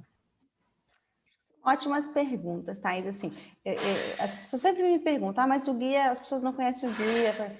aí eu gosto de dizer assim, olha, o guia, ele não é um ser animado, né? O guia, ele é uma tecnologia em saúde, ele sistematiza saberes, ele organiza o que seria uma narrativa sobre alimentação saudável. E ele mesmo diz, assim, pensar o guia como ser quase um ser animado é mais ou menos a perspectiva dos Estados Unidos, né? Você tem um livro ali, a pessoa vai lá, ela consulta e ela muda. A gente não trabalha com guia dessa forma. A gente trabalha com um guia como uma diretriz oficial sobre como deve ser uma alimentação saudável, que vai orientar outros processos, né? Porque aí esses processos, eles vão envolver um conjunto de esforços, acho que são esforços numa área da difusão e da disseminação da informação, mas também na área da educação permanente. Então, a gente, por exemplo, tem trabalhado com o desenvolvimento de tecnologias de capacitação de profissionais na atenção primária em saúde, para que eles se sintam mais confiantes, tenham um conhecimento mais adequado desses pressupostos de alimentação saudável orientados pelo guia. Então, esse é um processo de qualificação. Só queria dizer o seguinte, que há uma certa comodidade da gente, assim, de achar que é o Ministério da Saúde que vai resolver isso. Igual o Ministério da Saúde publicou o guia e o Ministério da Saúde vai resolver. Não é, gente.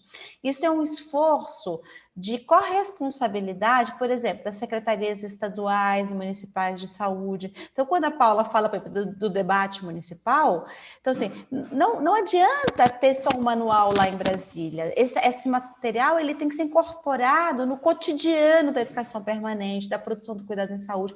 Isso é esforço de organização e qualificação do cuidado em saúde. Eu falo isso muito da área da saúde porque é onde eu mais me localizo, eu tenho trabalhado mais na difusão e da implementação do guia, que é na atenção primária em saúde, tá?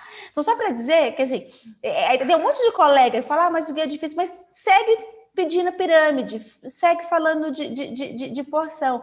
Então, assim, antes de pedir que os outros façam, mudem a sua narrativa, né? Incorporem isso na sua prática cotidiana. Se cada profissional nutricionista incorporar na sua prática cotidiana, seja nas diferentes áreas, não é só na nutrição social, é na clínica, é na alimentação coletiva, a gente está implementando o guia alimentar, né? A partir das nossas práticas transformadoras deste ambiente alimentar onde a gente atua e se insere enquanto profissionais de saúde, tá? Sobre acessibilidade, eu acho que é necessário a gente produzir esses instrumentos, né? Mas eu acho que também eles vão ser instrumentos que eles podem ser super orientados nacionalmente, mas eles também partem de experiências que são experiências locais, né? Acho que o guia ele é público, as pessoas têm possibilidade de utilizá-lo, traduzi-lo e adaptá-lo em conjunto de outras tecnologias. Posso dar um exemplo que eu conheço. O SESC São Paulo, que a gente fez toda uma formação para o guia alimentar em 2015, que foi super bacana com as comedorias de todas as unidades do SESC São Paulo, do estado, né? Uma dessas unidades desenvolveu um audiobook do guia para as pessoas surdas. Então, e isso foi, ou seja, só é um belo exemplo, né? Teve um processo de disseminação e de formação para o guia alimentar para profissionais nutricionistas e gestores das comedorias do SESC, pensando numa abordagem que é da alimentação coletiva e diferentes planos de trabalho. E aí este profissional que passou por este processo foi apoiado e conseguiu produzir outras iniciativas, como essa iniciativa vinculada à inclusão de produção de um audiobook. Tá? Então, o que eu estou querendo dizer, Thaís, é o seguinte: a gente precisa fazer mais, ter mais protagonismo, esperar menos das pessoas, em especial deste governo. Obrigada. Emília está perguntando sobre as outras substâncias, né? Os conservantes, aromatizantes, os corantes, né? Existe um conjunto de evidência bastante importante de todos os problemas de saúde acarretados por boa parte dessas substâncias. E qual é a dificuldade de também regularmos a aplicação destes outros componentes? Algo interessante que eu acabei de ver, eu gostaria de contextualizar e perguntar o que vocês acham, é como que a indústria adota para ela as mensagens principais do guia, né? Então, como a gente passou a ouvir o jargão comidas verdade junto de produtos alimentícios. Como que a gente consegue... Agora nós temos várias linhas de produção da granja, da horta, né? Tentando aproximar aquele produto, muitas vezes ultraprocessado, em um produto mais próximo do que o guia preconiza. Mais recentemente, eu vi uma marca de chocolate acusada, inclusive, de usar trabalho infantil, escravo, na produção de cacau, gerar, né, um produto, um chocolate orgânico, em que vem letras garrafais na embalagem, só tem com apenas 2 ingredientes. Então, tudo o que a gente produz de informação na realidade, do que a ciência e a academia, e a gente consegue produzir, a indústria ela meio que deturpa um pouco dessa informação e ela se utiliza dessa informação, né? Então, como que a gente também combate essa má utilização dos termos e dos conceitos gerados pela própria academia?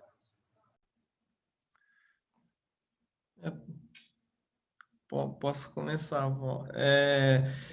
Não, eu vou começar, eu acho que falando da rotulagem, que aí vai pegar bastante esse espectro aí, assim.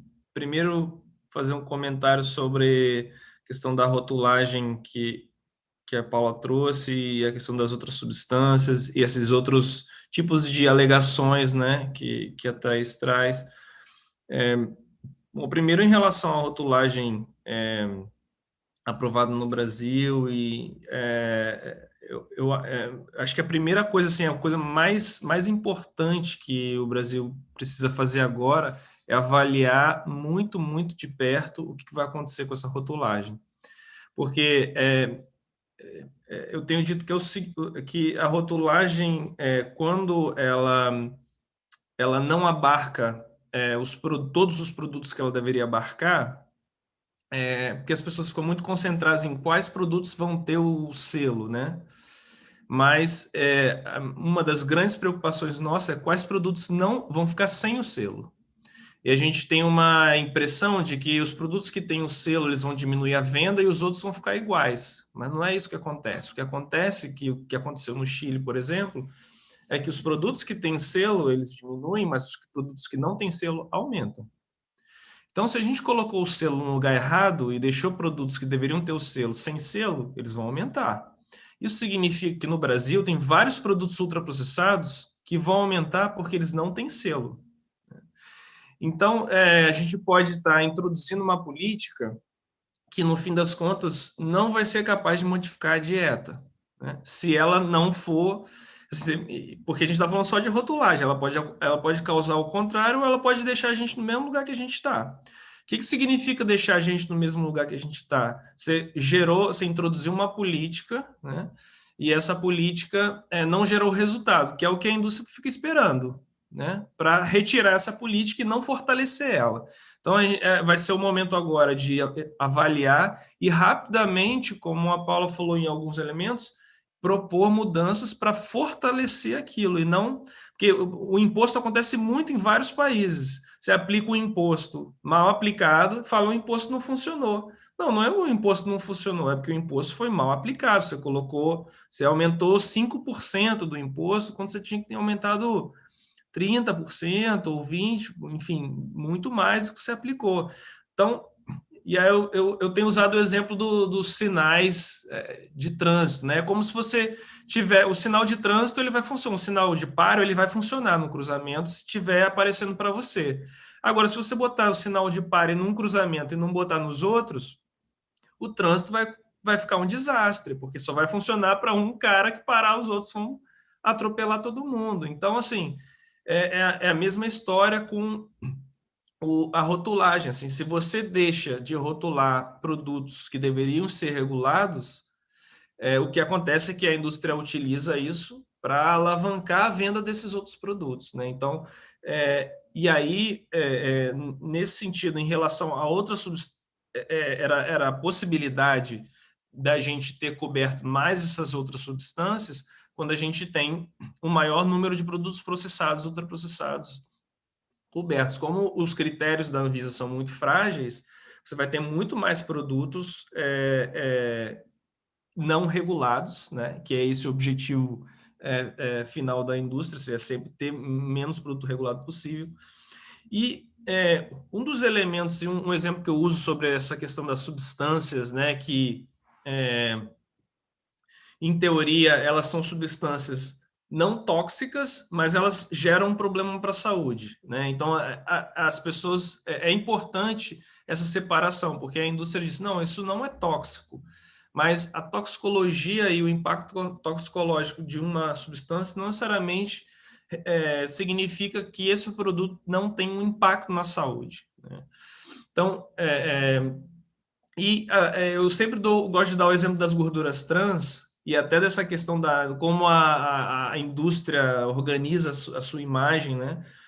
Então, a gordura trans, agora considerada uma gordura que, enfim, é uma substância, inclusive nos Estados Unidos foi, enfim, regulada como uma substância que não é mais segura para consumo humano, né? Isso significa, e aí a indústria vem a público dizer, nós estamos eliminando gordura trans e salvando vidas, né? Mas ninguém está olhando para o número de mortes que eles causaram até agora. Agora a gente está salvando.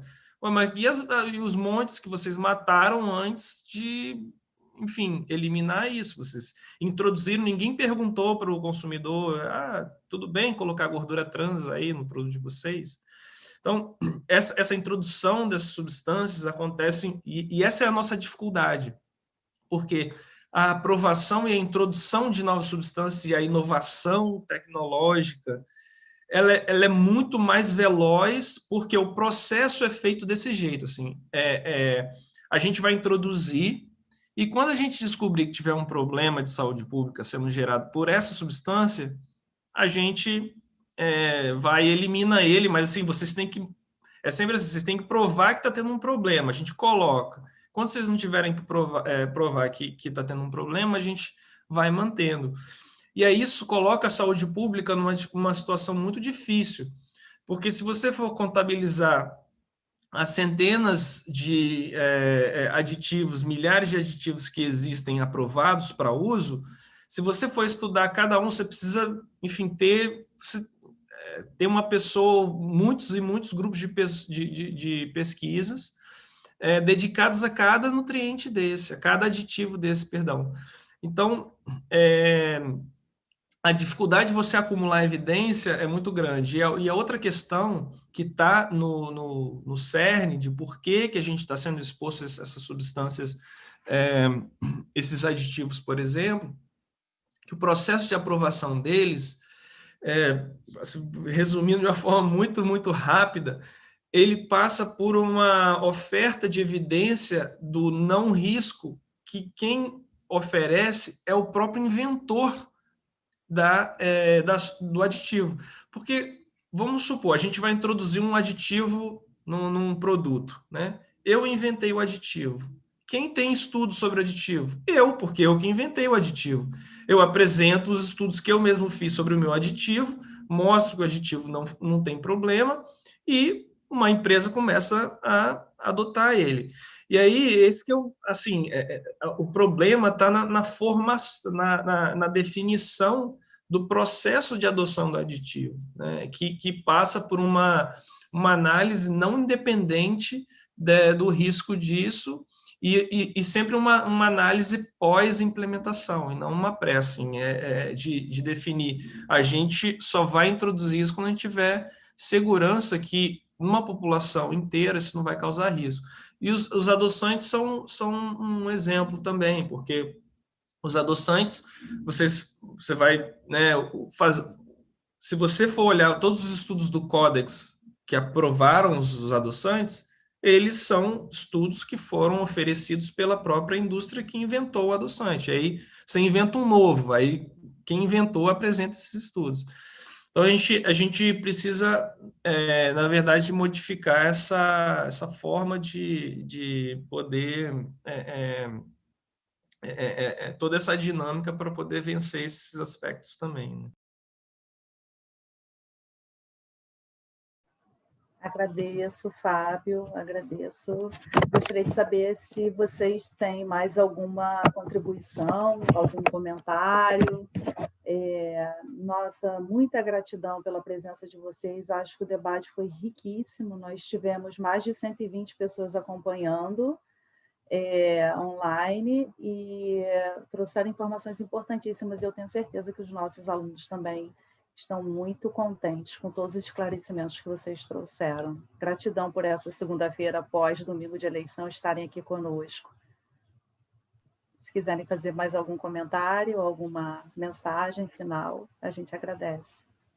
Eu quero só agradecer o convite e só fazer um último comentário em cima do que o Fábio disse. Eu acho que durante muito tempo a gente pensou uma pesquisa e uma produção do conhecimento em nutrição muito fragmentada, né? Eu acho que a classificação 9 guia alimentar, ela também é uma oportunidade para a gente pensar uma produção do conhecimento, da ciência básica, por exemplo, os estudos sobre os aditivos, mais relacionada à pesquisa em nutrição e saúde pública. Então, as pessoas falam, não é possível ter um debate dessas diferentes áreas do conhecimento? Eu acho que né?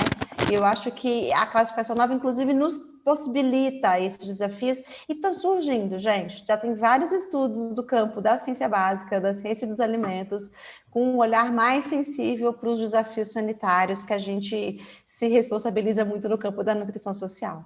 Então, parabéns, fôlego, bom final de semestre aí para todo mundo. Obrigada. Obrigada, Patrícia. Queria agradecer também, assim, agradecer a oportunidade, eu acho sempre muito bom falar sobre esse assunto.